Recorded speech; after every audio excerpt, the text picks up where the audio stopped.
Hello and welcome to Stoicism, Philosophy as a Way of Life. My name is Donald Robertson and today's guest is Josh Bertolotti, host of In Search of Wisdom podcast and founder of the Perennial Leader Project. Josh was one of the speakers at our Stoicon ex-military event a few years ago. We're both very active on Substack now, so I thought it would be a great opportunity to reconnect and chat about philosophy as a guide to life. So hello and welcome, Josh. I'm in Montreal today, as I was saying. What's it like where you are? It is a beautiful day in South Georgia. So yeah, doing well. And thanks for having me on, Donald. Well, it's a pleasure. I'm looking forward to it. So let's start with a little bit of background. The mandatory question is like, how did you get into philosophy in the first place and why? I'd say mostly dumb luck, if you will. I didn't grow up a big reader. There weren't really a lot of books laying around the house, if you will. But I remember when Kindle first came out, I think it was like 07, 08 or something like that. I picked up one of those Kindles and didn't have a ton of money to buy all sorts of books, but by luck, I found all these free public domain books that I could download, and Awesome. downloaded a bunch of them, like people that I knew, like Aristotle and Plato.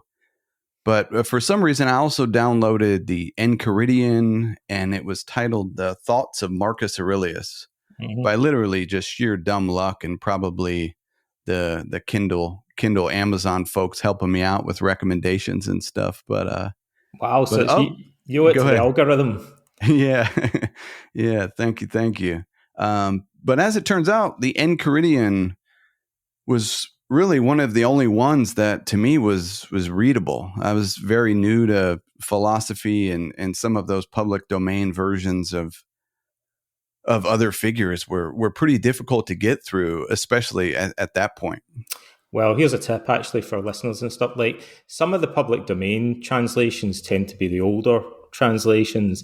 And so sometimes I find people go, I got this public domain version of Seneca or Marcus Aurelius, and it's like reading the King James Bible or something like that. And I'm like, well, that's because it was written 150 years ago, right? But we usually have to pay to get the more recent translations, but people, those are the more popular ones I find. But I'm completely with you. When I was a kid, which was, a really long time ago. Do you remember when everything was made of wood and cost 2p? That was when I was a kid. Like back in the days when everything was made of wood, there wasn't any internet. And I used to go to secondhand shops and look through all the books that they had, just in the off chance that I could find a book vaguely related to philosophy. And it was kind of fun in a way, but I acquired this really kind of hit and miss library of books when I was a teenager. I didn't know what books in philosophy even existed, to be able to kind of order them from the bookshop or whatever. And I couldn't really afford to buy many new books.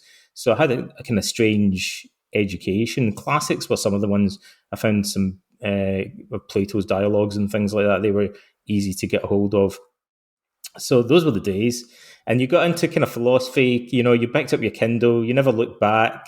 The algorithm, like, I guess maybe you're a child of artificial intelligence. Like AI was kind of like, we need to get this guy into Marcus Aurelius and Epictetus and stuff like that. And then how did you end up starting your I think you've got multiple podcasts, don't you, and newsletters and stuff. Like, how did you get into doing that stuff? Yeah, I spent my adult life in the military and retired from the military a few years back. And after I retired, I was in the DC area, and I was worked some of that consulting type of stuff for a couple years, and found myself making more money than I knew what to do with, but not very happy. I really wanted to just spend my time searching for wisdom, really. I'd become a really avid reader and podcast fan and stuff like that. So, one day I reached out to a handful of authors that I really liked, you being one of them, actually. And, just asked if I could connect and, for this podcast. And thankfully, a few of you replied back and were gracious enough to share your time and wisdom, and the rest is history, as they say. I've got a lot of time on my hands. Like, I I don't have a busy social life. Like, I remember the days when I had more money than I knew what to spend it on. Like, those were the days. I kind of enjoyed that. But yeah, so you got into doing the podcast and the newsletter and stuff. It reminds me of, I always remember this quote from Benjamin Disraeli, the British Prime Minister, always stuck in my mind because he said the best way to learn about a subject is to write a book about it. And it's a deeply paradoxical thing to say because most people assume the best way to learn about a subject is to read a book about it. But when you start writing, it forces you to be more active in the process and to think about things from a different perspective. Reading can be a bit, passive compared to actually, and I think doing podcasts and newsletters and stuff is kind of somewhere in between, or it's on the road to be more actively involved with the material. So I assume you learn different things, like, and you learn things in a different way when you're interviewing people and talking to them and writing about it. I wonder, if you shared that experience, like, is that how you found it to be? Absolutely. And I think I was getting to that point even before starting the podcast. I remember reading a few books and having a strong desire to want to ask some clarifying questions to a few of these authors. There might be a particular idea that would grab a hold of me. And I was thinking to myself, man, I would probably spend $500 to get an hour of this person's time to learn, a little bit of what they, learned through that process of writing the book and coming up with this particular idea. And now we have podcasts. It's much easier. But authors are way more accessible than they ever were before. Like back in the day, like authors used to be miserable antisocial hermits, I think, that, lived in little cottages in the countryside and never spoke to anybody, just had a typewriter. And now it's like, couldn't be more different. They're all over the internet. They're constantly talking to people about the books and things like that. So it's really transformed the experience. Well, I mean, I hope you don't mind me asking, and just because I think it'd be interesting for listeners, who um, who are the kind of authors that you remember having on your show, the ones that kind of stand out, or the ones that you found most interesting? I definitely cover a lot of different, wisdom traditions and topics, but some definitely familiar names for your listeners, people like Massimo Pigliucci, William B. Irvine, also a lot of modern philosophy professors. A couple that come to mind are Kiran Setia, Sky Cleary, but I've really explored Buddhism, Confucianism, Epicureanism, Christianity. I mean, many different wisdom traditions. I think around 120 episodes or so in. So It's good. I think it's healthy to do that. When I was a kid, I read lots of world religions and philosophies and things. And I'm glad I did it really early when I was in my teens, when I was bunking off school. Actually, that was kind of what I was busy doing when I wasn't in school. But I'm a terrible advert for, like other people's kids and stuff like that, because I didn't go to school much, but I spent most of my time reading books, and probably got better education that way. But I was an autodidact, self-taught in that sense. So you've learned about all these different things, and I think one of the advantages of that is, my belief is, that it helps to inoculate you against being dogmatic, because you think, oh, there's some cool ideas in Taoism. Oh, there's like a couple of cool ideas in the Bhagavad Gita. Oh, there's interesting aspects to Islam and stuff in Aristotle and things like that.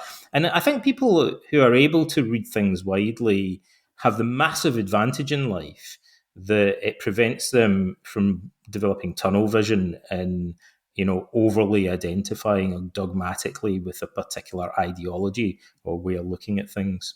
It broadens the mind.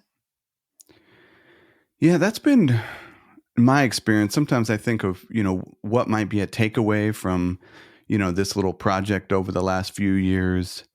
And it might connect to that in the way of just, wisdom and other things in a way is many things. I've asked over 100 people this question, what is wisdom? And I don't think I've ever heard a response and thought that, it was completely out in left field and, the opposite of wisdom. I've heard a lot of, thoughtful, wise responses, but diverse responses. Wisdom is many things. And I think in the way of my perspective today, it's probably much more nuanced than it was a few years ago. It's one of my favourite questions. Sometimes people say to me, how should we teach philosophy to kids? And I think, well, there's lots of different answers we could give to that. But I think one of them is, I usually say something a little bit oblique, like I think we should lead by example, like rather than lecturing them and stuff. And there are ways that we can do that. But if we're going to ask young children, questions about philosophy, it strikes me that one of the best ones to ask is, what is wisdom? Like I ask my little girl that, and they don't always have an answer, but they get just the very fact. I think Socrates would say, if Socrates worked with kindergarten children, which he didn't, but if he did, like, I think he would just say to them, what do you think wisdom is? Could you give me an example? Like, because the very act of thinking about it, people don't talk about it. The internet's awash with people claiming to do self-improvement stuff. Like, and I find it fascinating because to me it seems like often they're doing the opposite, or there's huge gaps in what they're doing, or they're massively neglecting areas of self-improvement. So, people read self-help books for years, do lots of courses and stuff. And then if you ask them the kind of question that Socrates would, is how would you define wisdom? Often they just look at you blankly. And he would say, that's the most important thing though, right? We kind of need to answer that question in order to understand what we're doing when we're doing self-improvement, what it is that we're looking for. I think, like I say, it's a big advantage. I think this kind of eclecticism, even I'm particularly interested in Stoicism, as you know, but the Stoics, in a sense, were eclectic. The founders of Stoicism studied Cynicism. They studied academic philosophy in the school of Plato. They studied Xenophon's dialogues. They studied the Megarian school of philosophy, which has kind of disappeared from history. And so they drew on all of those things. And I think you can see, for example, in Seneca, him saying, look, if there's any truth in Stoicism, we'd expect other people to arrive at similar conclusions. So voila, like in the Greek tragedies, they have similar ideas. Like you can find similar ideas in Epicurean philosophy, even though we disagree with stuff that they say. Like there's still bits where they've arrived at similar conclusions. Like, and the Stoics think common sense should tell us if we're on the right track, we should find other people have arrived at similar conclusions. Yeah. It's so fascinating. Just to touch on what you said initially about wisdom not necessarily being a word that is, in use as much as it should be. Wisdom and love. It seems that they're almost so big that it can be an intimidating, maybe, question to ask. I remember back in the day, you used to read a lot of leadership books. I mean, just stacks of leadership books. Was really interested in it. But so many of them, it seemed to be missing like the wisdom piece of, you could say, you could read many of these books, but I wouldn't necessarily be able to put it into practice and that type of stuff of how do you actually apply this in the day-to-day. So it's a really interesting thing. I think leadership's a really interesting example of how wisdom has disappeared. What is the point of self-improvement? If it's, if you ask people that, they're doing self-improvement, they're reading about it. But if you ask them what the purpose of it is, they often just kind of look confused. And they'll say, maybe it's like to influence other people, or it's to succeed in business or something like that. And Socrates, like his main point would be, well, none of those things really matter, like unless, you have wisdom, right? And leadership's a great example. So there's lots of books about how to be a great leader and how to be able to motivate and influence other people and get them to do what you want and, stimulate them and organize them and give them goals, just like Hitler. And Stalin and other terrible leaders in history were really good at doing those things. So they're often a recipe for being a terrible leader. And what separates a good leader from a bad leader, isn't necessarily their ability to mobilize other people, but their ability to know what it is that we should be doing. And that's where wisdom comes in. Socrates was aware of that. He knew, leadership ability in the sense of being able to persuade and motivate other people is dangerous if we don't also have wisdom and virtue. Because, terrible, horrible dictators throughout history have been really good at doing stuff like that. Yeah. And getting people to march straight off a cliff or, do other horrendous things. So wisdom I think all roads lead to wisdom. I think you're spot on in that regard. Yeah. I want to ask a question related to what you were talking about, Stoicism being this eclectic thing. I think of Zeno and these early Stoics like bringing the best of things together. You know how in modern day there's the thing of mixed martial arts, Yeah, UFC came about and people were able to see that, oh, wait a minute, there's actually some ideas and some practices that are better than others, and it gave birth yeah, to this mixed martial arts. How do you think it's not a small idea to be able to do that, to bring in some sort of, I'm not saying it's necessarily like a mixed martial arts, but some yeah. sort of the best of thing together. Not everybody thinks that way. Yeah, I completely agree with you. It's funny because I was just talking about that with a couple of my friends, and again, this makes me sound really old, but when I was a young guy, like martial arts instructors got away with a lot of things. I think, I saw karate instructors and some other martial arts instructors do demos where I felt like the student would throw a punch at the instructor, but he wouldn't really try and hit him. Like, Yeah. or the instructor would throw the student, and you think it kind of looks like you're diving. Like, like if you really tried to resist that, like maybe it would be quite easy. And so you think, are you not like learning bad habits from this sort of overly compliant? There's a lot of peer pressure not to make the instructor look bad, right? And then mixed martial arts annihilated that. Like suddenly it got, stuff got real, like it got Yeah. serious. So you're asking, in a way, when does philosophy and self improvement get real in that way? And I actually, I'm a huge fan of Socrates. I really think, he's this iconic figure in philosophy. He's a quintessential Athenian philosopher. And Socrates sometimes does a better job of articulating things or representing things than many of the people that claim to follow him. I mean, Socrates went out into the agora and did philosophy with everyone he met in the street. Like it's obvious what his answer to that would have been. He would have said, the way you test philosophy out is by engaging in dialectic. Like you talk to people and you talk to them about the most important things in life. That was key as well. Modern academic philosophy has kind of lost that. We have debates about how many angels can dance in the head of a pin and other technical stuff in philosophy that sort of Yeah. loses sight of that. But Socrates wasn't interested in that. He would speak to military generals about what courage consists in. Like he would speak to politicians about what the nature of justice is. He would talk to people about things that were fundamentally important to them, like that were taken for granted in their whole career, in a sense, or in life in general. And so he'd debated with people. He'd ask them lots of questions. He'd let them ask him questions, in order to kind of thrash it out, and figure out what was a good idea. He calls his method the elenchus, which means testing stuff, Mm. like testing it to figure out, whether there are flaws in it by talking to people about it and letting them ask questions, but not just one person, everybody. Socrates was a radical figure because in ancient Athens, philosophers like the sophists, if we include them as philosophers of sorts, they mainly taught wealthy, young uh, Athenian males, aristocrats. In the gymnasia, like the academy and the lyceum, women weren't even allowed in, and actually only Athenian citizens were allowed in. Um, and slaves, I don't think, would have been allowed in either. They had a separate gymnasium for foreigners and the poor, which was called the Kynosarges, which is where we believe, like cynicism has, the Cynic philosophy has some connection, like to originating there, which kind of makes sense.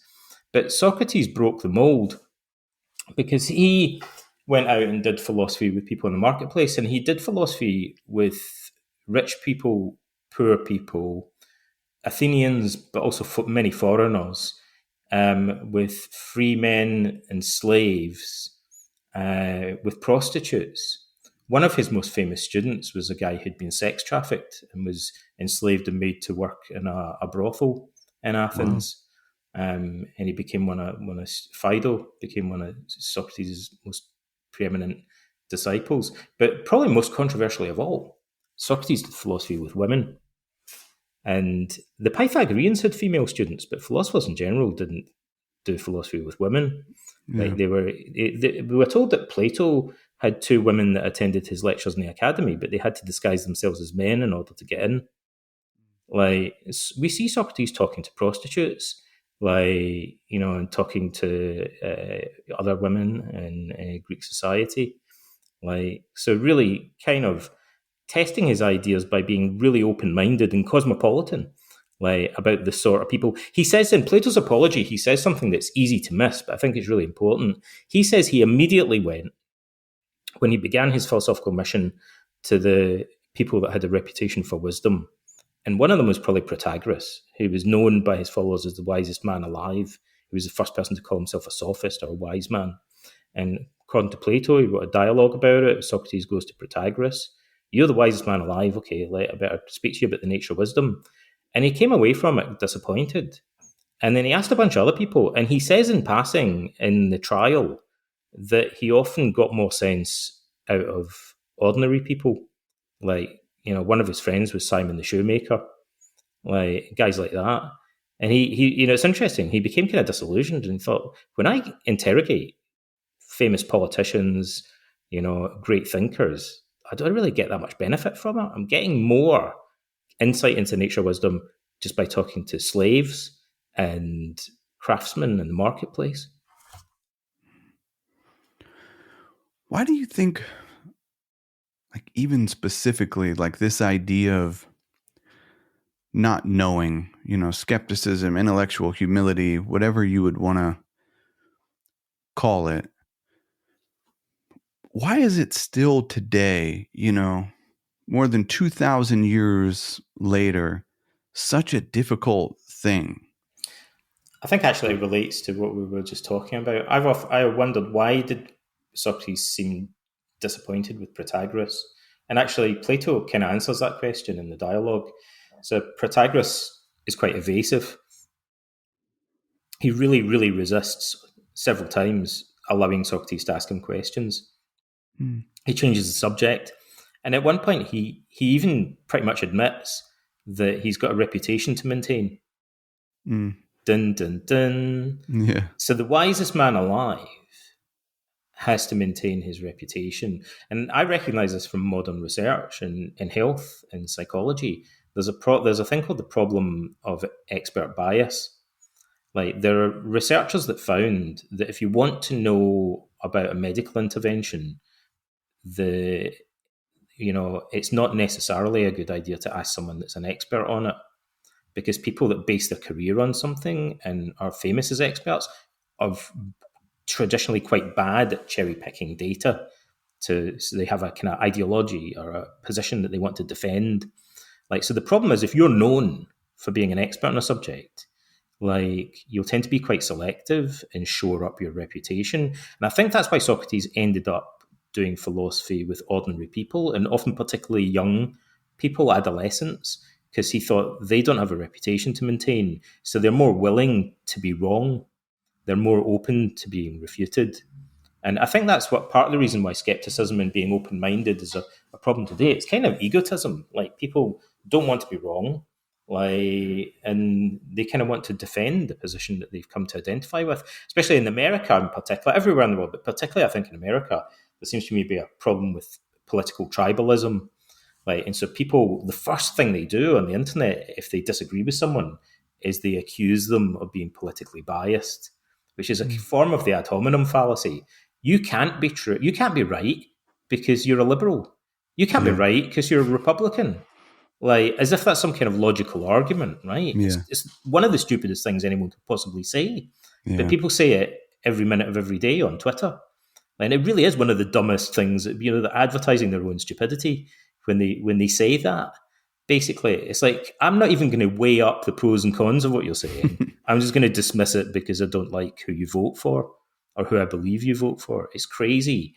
But that shows that they're identifying so profoundly with some political tribe or other that it's completely derailed their ability to engage in critical thinking. Today, when I think of, Stoicism, things like that, this idea of training our desires and aversions. Like I know last time we spoke, you talk about anger being the royal road to self-improvement, which I love that idea. But it seems like to me, in my own experience and observation, it's like a close cousin almost to anger sometimes can be these desires and aversions, whether it's like a desire to maintain your reputation, as you were talking about, or a desire to know. Um, and these little things are tricky to even spot and become aware of. I think so. It reminds me of the Buddhist concept of non-attachment. Like Nietzsche, if I remember rightly, admired the Buddhists because he thought they were one of the few philosophies that made the problem of desire central to their philosophy. And I mean, Nietzsche was a weird guy, like, and said a lot of things that he was essentially a sophist, in my view. Like, he said a lot of things that are false or grossly misleading. Although he's also kind of interesting to read, like a lot of sophists are. Yeah. But he could have said, actually, like most ancient philosophers in the West made the problem of desire central, like the Stoics did. Like, but he doesn't say that, like, because it's not what he's interested in saying. I think you're right. You could build a whole philosophy around the problem of desire. You could give an interpretation of Stoicism that makes that the central concept. It reminds me of the type of cognitive therapy that's most directly related to Stoicism is the rational emotive behavior therapy, or REBT, of Albert Ellis. And Ellis makes the central concept of his therapy the idea of rigid and flexible demands. It's a type of desire.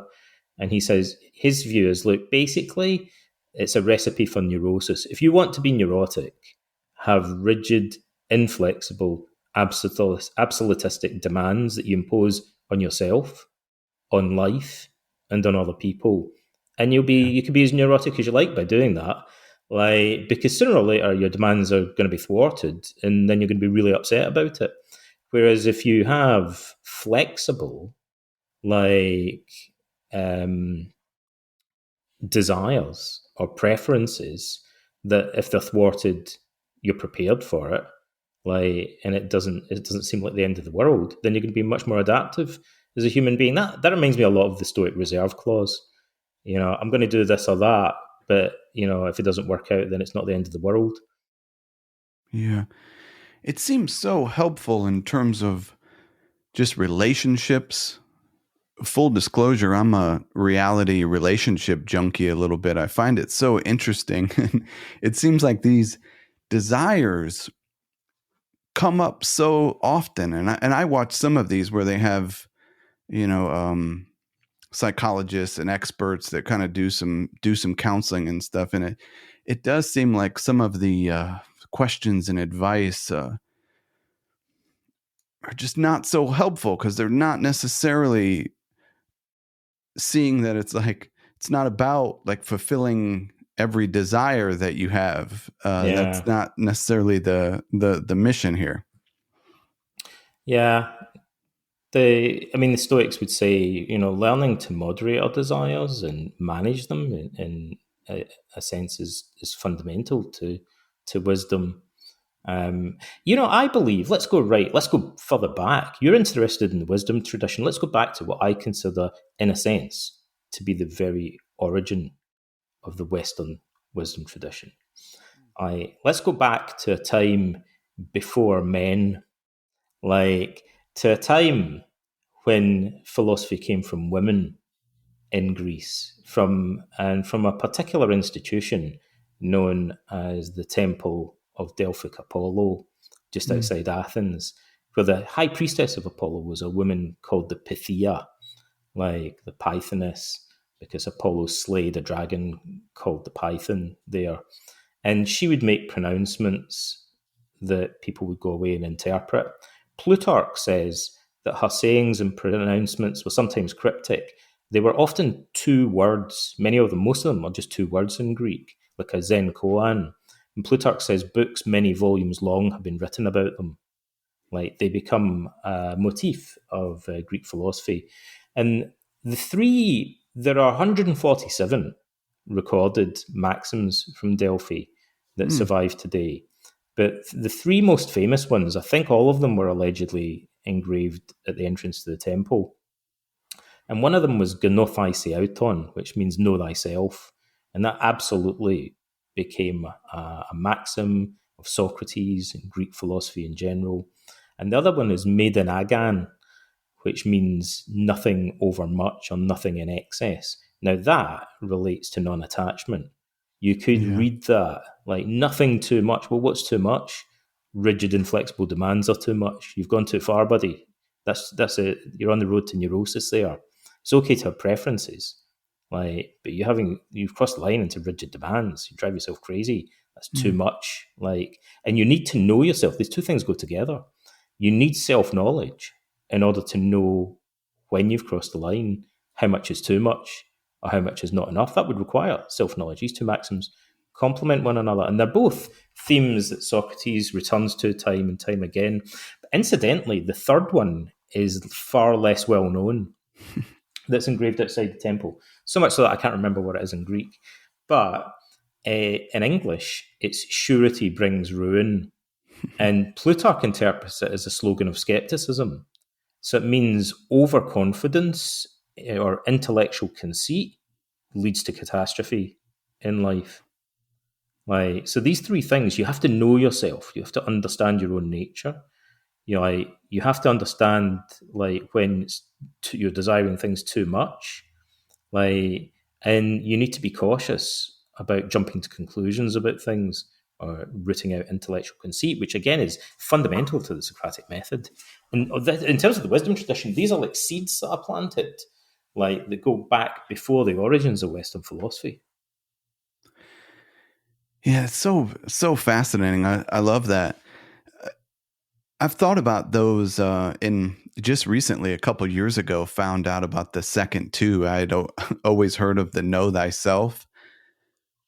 It does seem like that second one, or this rigidity that we can sometimes have, can almost connect with that certainty. It's like we have there's a way instead of many ways, or there's like, the right answer, which obviously shows up in, culture so much today. And then it's like almost prevents the flexibility or moderation to exist.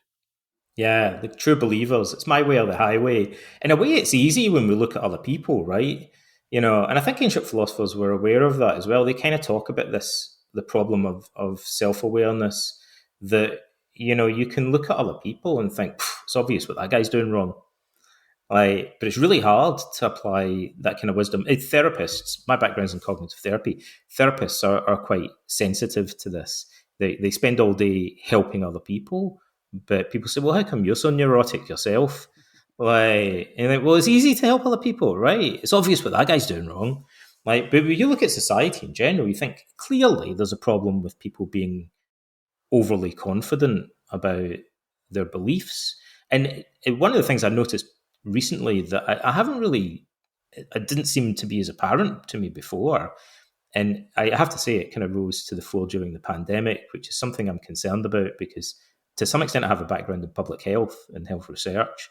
And it seemed to me what we saw during the pandemic was whatever way you look at it, a historic breakdown in public health communication because suddenly nobody believed medical experts anymore. But more importantly, Joe Rogan became an expert in epidemiology.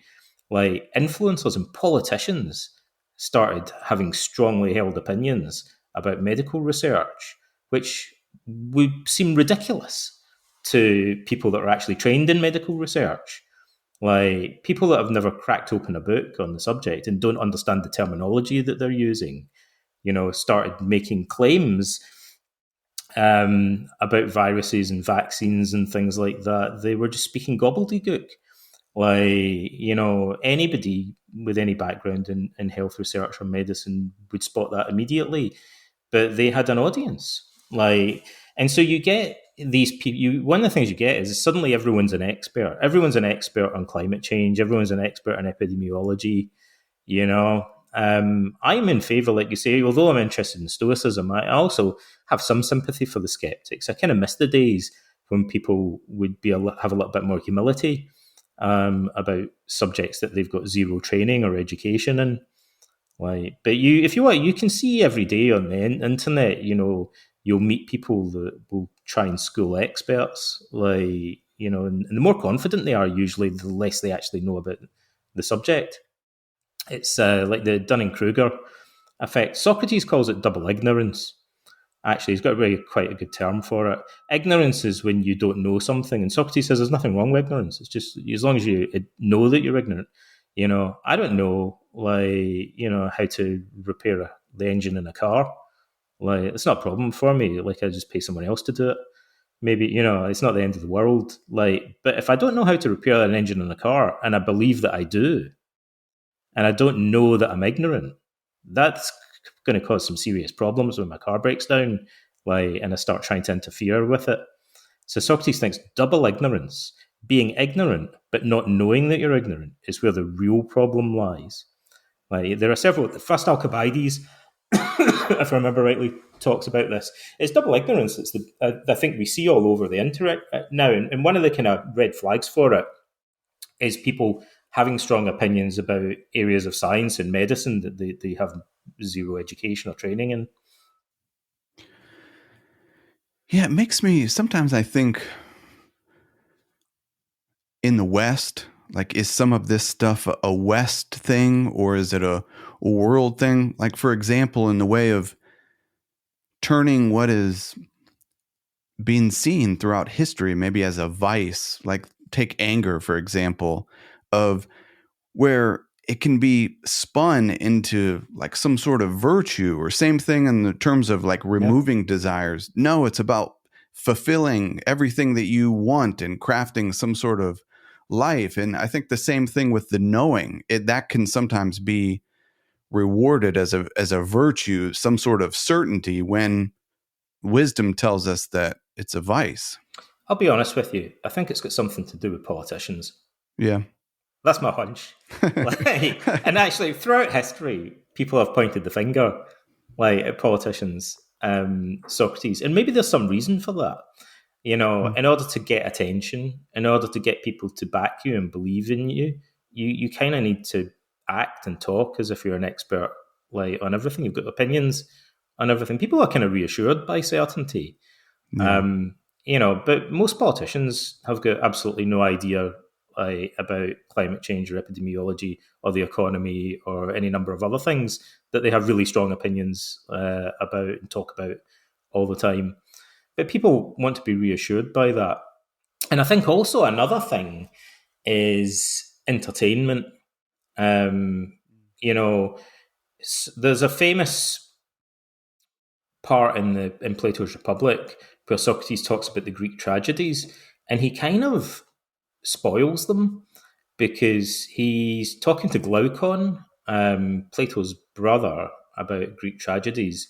And Socrates says, well, the heroes in Greek tragedies are just, the cause of all their own problems. And Glaucon's like, what do you mean? The tragedies are our highest form of art. And Socrates is like, yeah, but the people in them are basically idiots, right?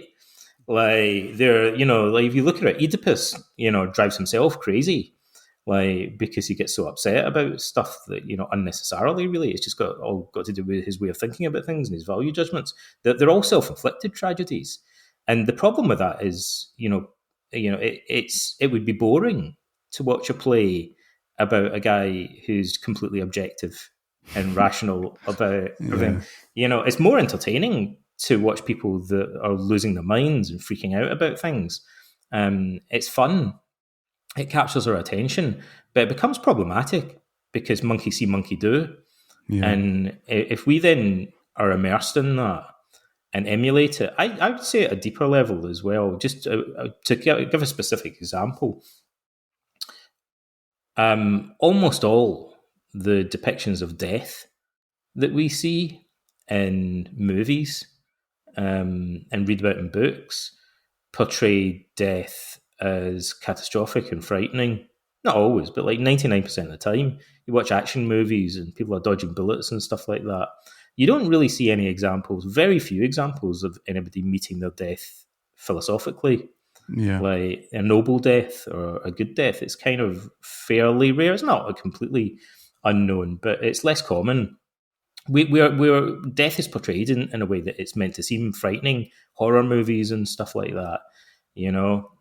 Plato's Apology shows the opposite. It shows Socrates going to his death with complete equanimity, like when a philosophical, calm-headed, rational attitude towards his death.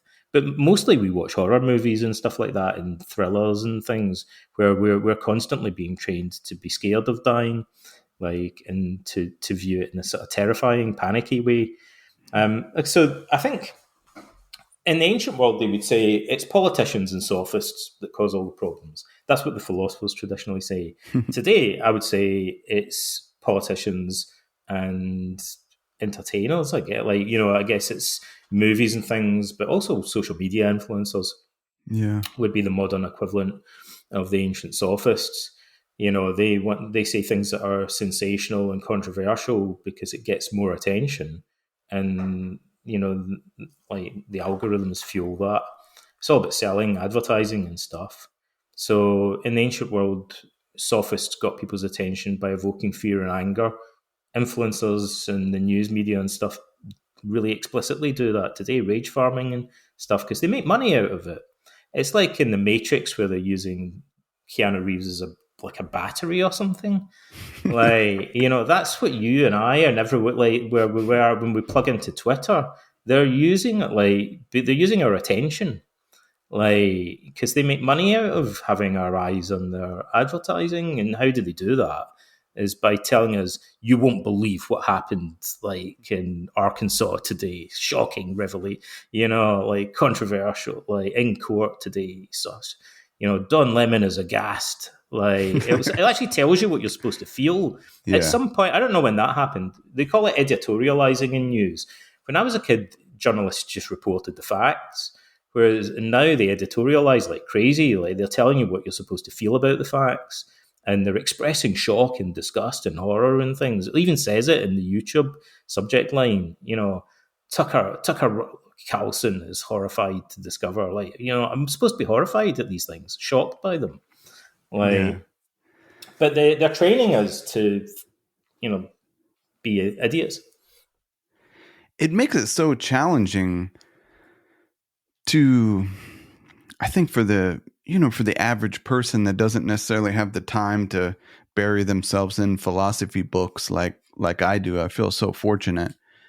But the of like, what is the project? Like, if the project is tranquility, and then you have all these other outside forces that are basically saying, you're supposed to be horrified or you're supposed to be this, and it's basically probably makes. You're supposed to be outraged. Yeah. Josh, you're meant to be outraged. Obviously, they're constantly telling you to be outraged. Yeah. Right? And it's the opposite. Like Seneca On Anger is like, no, don't be outraged.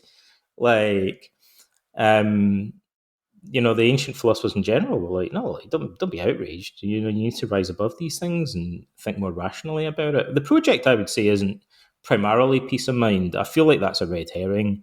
That's the Epicurean path. And actually, this is where I would disagree with some. I think all wisdom traditions have some value, but in the ancient, I find it quite useful that in the ancient world, for example, in Cicero's De Finibus, he compares different philosophies of life in terms of the definition of the telos, or the goal of life. And so in ancient Greeks and Romans, that was how you distinguished one philosophy from another. And again, I think people have kind of forgotten about that. So they would say, well, is it what you're trying to achieve, knowledge, or are you trying to achieve peace of mind, or are you trying to achieve pleasure, or are you trying to achieve some kind of moral wisdom? Because they're different attitudes about what the goal of self-improvement is, right? It's really simple. There's not that many of them. They're kind of perennial philosophies that keep recurring through the ages. And the Stoics would say, the other ones are kind of like got it slightly wrong, and the real goal has to be wisdom, like arete or moral wisdom.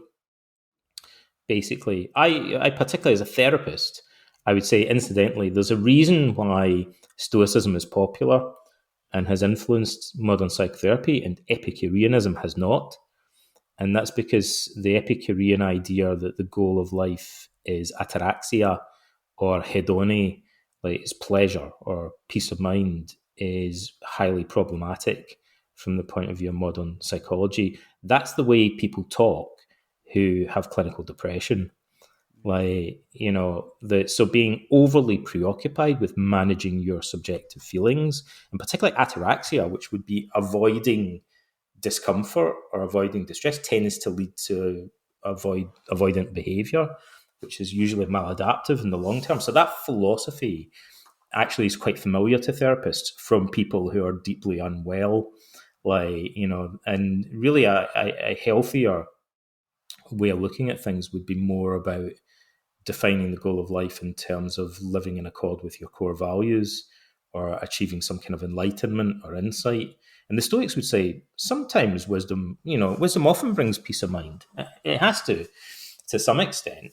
But wisdom also means being tolerant of discomfort and enduring anxiety and exposing yourself to stress and danger, like without being overwhelmed by it. So I think, you know, this is, although the internet's awash with self-improvement advice, I think the ancient Stoics would say some of the self-improvement advice is actually misguided. Like, it's, leading people, it could even be quite deeply, I think my allies in this are cognitive therapists.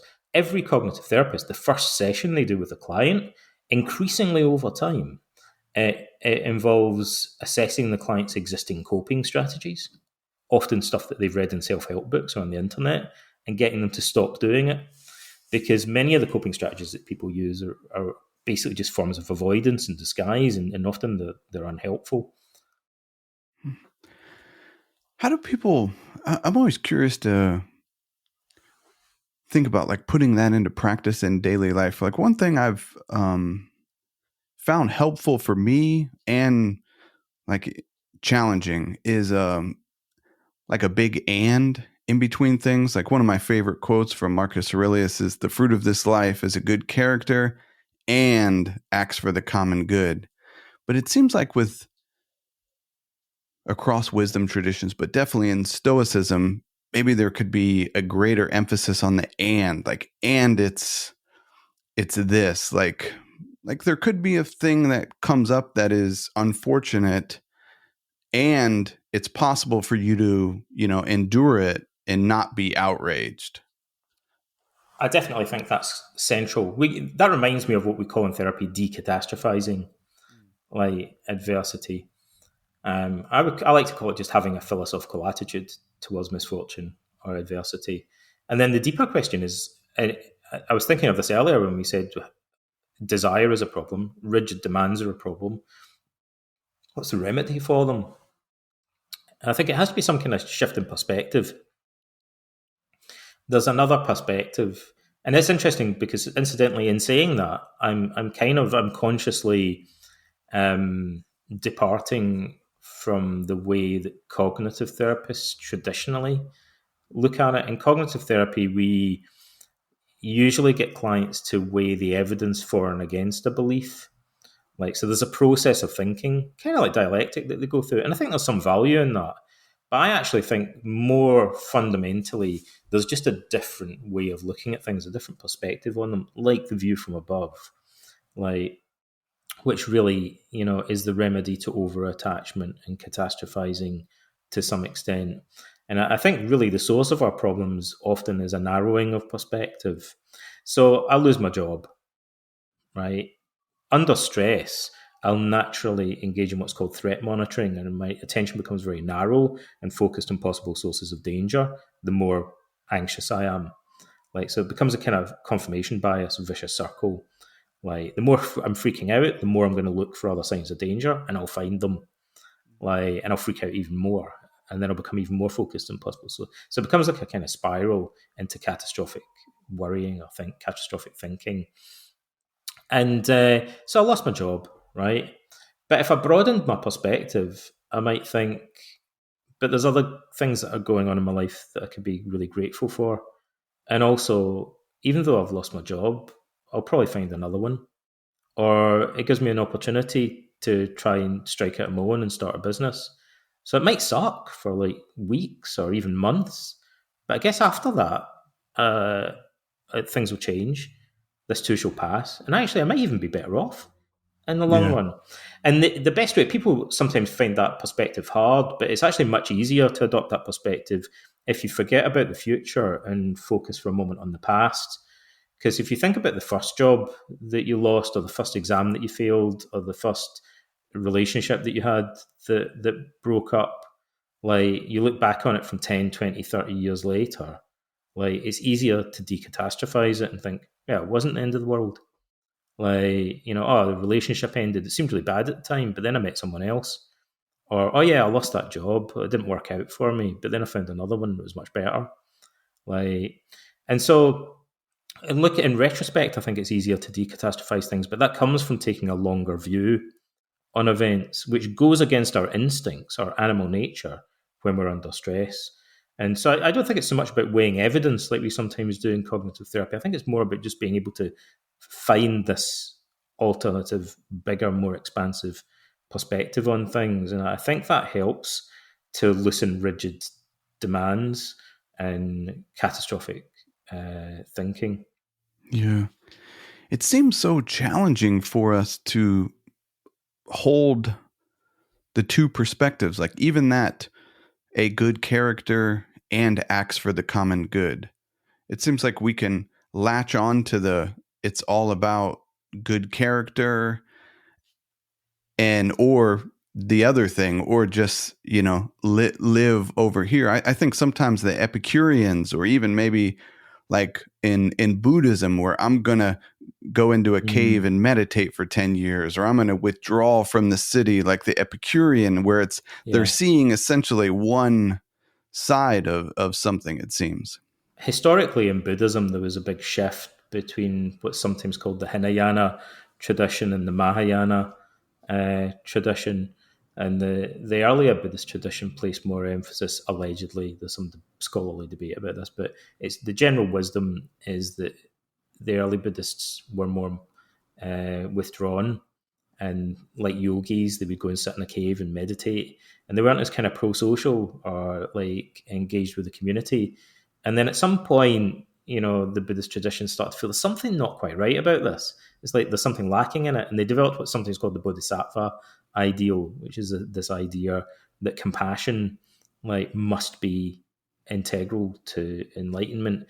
Enlightenment on its own, without any kind of pro-social behavior or compassion or whatever, seems to be lacking. I think that's partly because, again, and if you think about the shift between looking at ourselves and how, remember when I said earlier, it's easier to look at other people and see, I can see what that guy's problem is. If you have a bunch of yogis or Buddhist monks that just sit in a cave and they seem super enlightened, from an outside point of view, if you ask yourself, do I really admire those guys? Some people might, but most people might think they're not really doing anything to help anyone else. Like, it's kind of like, it feels like there's something more admirable in heroic political and military figures and social activists and stuff like that. Maybe in some cases, like going and living in a cave and disappearing up your own backside, as it were, seems to be lacking something in terms of what we naturally admire, like in other people's character. So many of us would kind of want to do that. I mean, this is going to seem harsh for people that are into Epicureanism, but there aren't that many heroic Epicureans in history.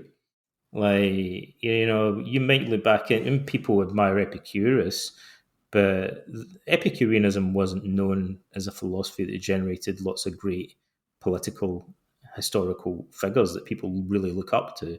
Whereas Stoicism was. Like, there are many famous military and political leaders in history, people that stood up to tyrants and autocrats, like people like Marcus Aurelius as well, that we can look back on and admire them for the way that they lived their life more readily because they did stuff to help other people more actively. So I think it's easy just through lacking perspective to fall. A good question to ask is, what do we really admire in other people? In addition to asking ourselves, what is wisdom? It's like asking, what is virtue? It's a question that's useful to ask children. It's such a basic question. What is it? What are the things that you admire in movie characters?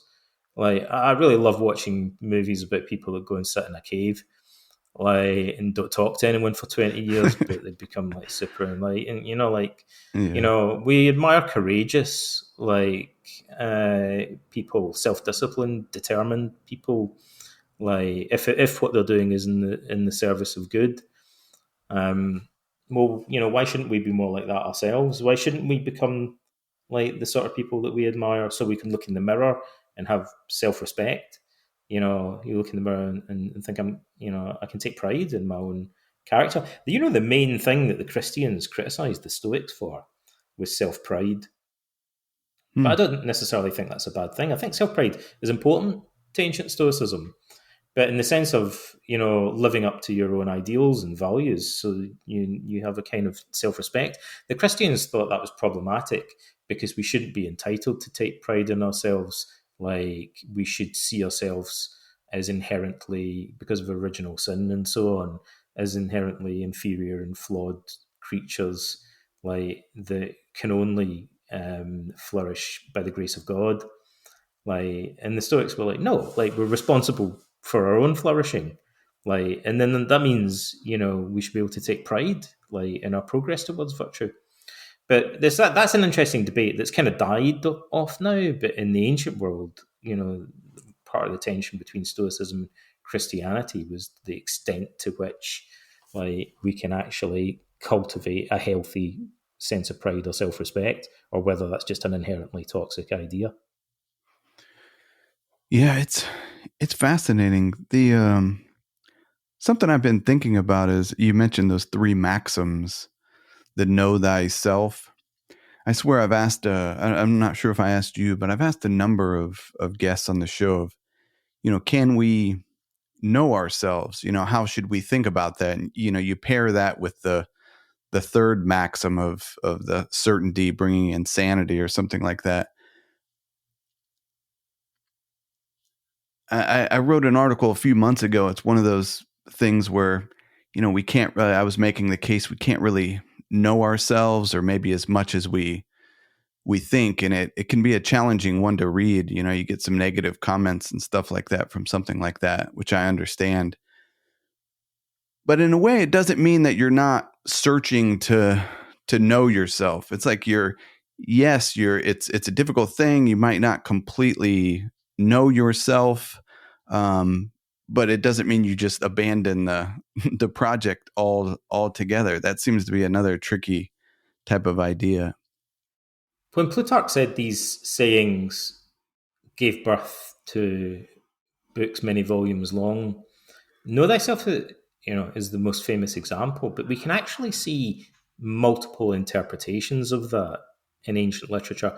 I think the most common one is, although it's a hard thing to call, but I would say it seems to me the most common one is actually that know thyself is a memento mori, and that when you were going into the temple of Apollo, you were about to walk into the presence of an immortal being. Apollo himself spoke through the Pythia, he possessed her. So they talk about, you're speaking to the god, you're speaking to Apollo. And to know thyself before you walk into the presence of a god is to realize that you are mortal. Like, and Plutarch and I believe Seneca both interpret it that way. That knowing thyself means, realizing that you're going to die one day, and processing that and coming to terms with the implications of it. Um, Epictetus, surprise, surprise, seems to imply that know thyself is about knowing what's under your control and what isn't. So the core of your being for Epictetus is proharesis, like your faculty of free will and moral choice, like, and realizing that, like, and perceiving it in action, he seems to think is what it means to know thyself. And I think for Socrates, in a sense, know thyself has to do with overcoming double ignorance and being able to really perceive what your assumptions are and noticing the contradictions in your thinking. Because when people say contradictory things and don't realize, then Socrates would say, well, obviously, again, if you imagine someone else doing that, like, so somebody that's holding contradictory beliefs and they don't really realize that they are, you look at that guy, that guy is lacking in self knowledge. Like, he doesn't understand that what he's just said contradicts what he said a minute ago, and he's tying himself in this. He doesn't see that. So he's lacking some sort of self knowledge. So therefore, Socrates believes that when we point that out to people, which is all he did all day long, like, you point out their contradictions, then you're enhancing their self knowledge in some way. But these are slightly different, although maybe complementary ideas about what that maxim means. Yeah. How do you make sense as a psychotherapist, the, all of these sort of personality tests and models and, books on self-awareness that seem to run maybe counter to that? In what sense do you mean that they run counter to it? Well, in the way that it's a much more possible project to know thyself. I remember reading something, some sort of quote. I can't remember who said it, but only the shallow know themselves. Where it's you spot some of these surface level things, and you come to some sort of certainty about yourself. When in reality we don't necessarily. Personality test. What I could say about personality tests, and this is going to annoy people and be controversial, is that they've got notoriously poor statistical validity, apart from, like, the big five personality traits. And of those, if I remember rightly, the one that's most statistically robust is extroversion, or the extroversion versus introversion axis. But there are many other personality tests out there that have no statistical validity at all. You might as well be looking at your horoscope and figure out if you're a Sagittarius or whatever. Yeah. So there are. So on the one hand, I would say there are some robust measures of personality, but they're kind of limited. And we don't know as much as people are sometimes led to believe. And in psychotherapy, we don't actually, in cognitive therapy, at least in cognitive therapy, we don't really make that much use of those type of personality tests. We do use some tests like schema questionnaires that are a bit like that. But because they have clinical utility, they're not necessarily that reliable as a form of classification. So I guess the thing I'd say about personality tests is that they're not quite as reliable as sometimes people might be led to assume. And in clinical practice, we, to a large extent, ignore them. That doesn't mean to say that, like, they don't have some validity, and that maybe one day there'll be other ones that emerge that are far more robust. So you're right, that could potentially give us, but it's not going to answer. Like, for instance, if the most robust thing we have at the moment is knowing whether you're an introvert or an extrovert, that's not gonna. That might give you some help, but it's not going to define your philosophy of. It's not enough information to define your whole philosophy of life. Yeah, I wouldn't think so. It's almost, to me, knowing your favorite color or something like that. It's information, but it's not necessarily. There's other big pieces of information that we know, like, like what color your skin is and how much you weigh and how tall you are, whether you're male or female, how old you are. So we know a lot of information that's physical but has behavioral, psychological implications with, like, a fair amount of certainty. But again, that's not enough information to determine our philosophy of life. I think the Stoics, anyway, and Socrates, and many other ancient philosophers would say really the main insight in terms of our philosophy of life needs to be this change in our values, whereby we realize that most people instinctively value or desire health, wealth, and reputation and other external goods, but that ultimately that's not really what flourishing consists in. and that what matters, the best articulation of this is in Plato's Euthydemus, where Socrates says, and I think Stoicism is really based on this argument. Like Socrates engages this dialogue where he basically says, but if you take like wealth, for example, it seems like a good thing. And true, if you had a big pile of money and you give it to somebody who's wise and virtuous, it would allow them to do more wise and virtuous stuff because they'd have a bunch of money. But what would happen if you take that same bunch of money and you give it to somebody who's foolish and vicious?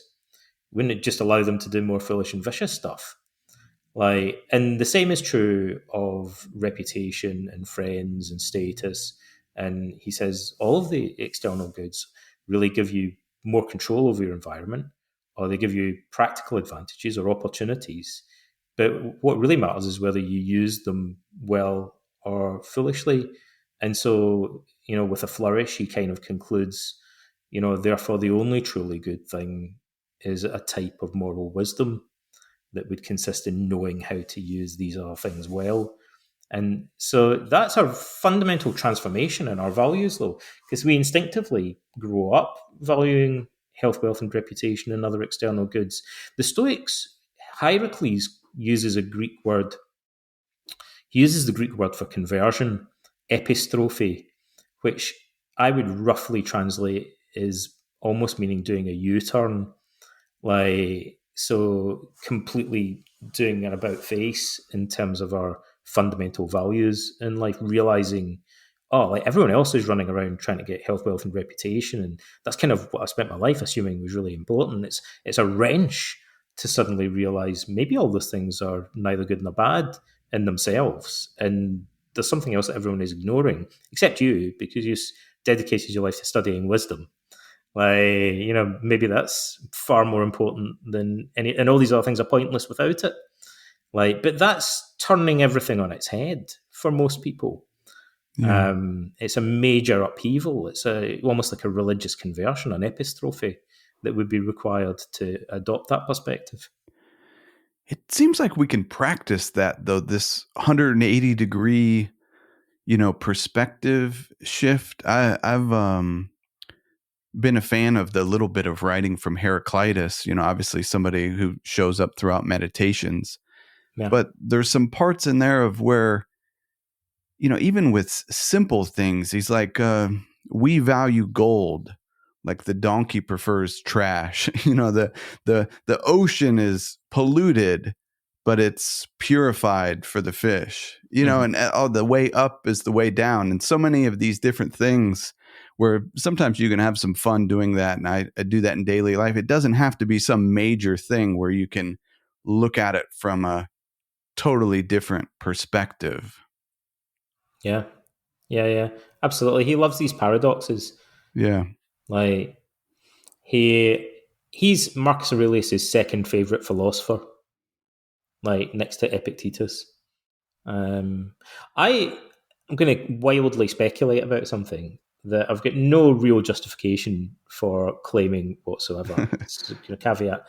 But there were, at least according to one source, I think there are two sources that tell us there were originally more volumes of the Discourses of Epictetus. One of them claims, I think, if I remember rightly, one claims there were 6 and another claims there were 8. We only have 4.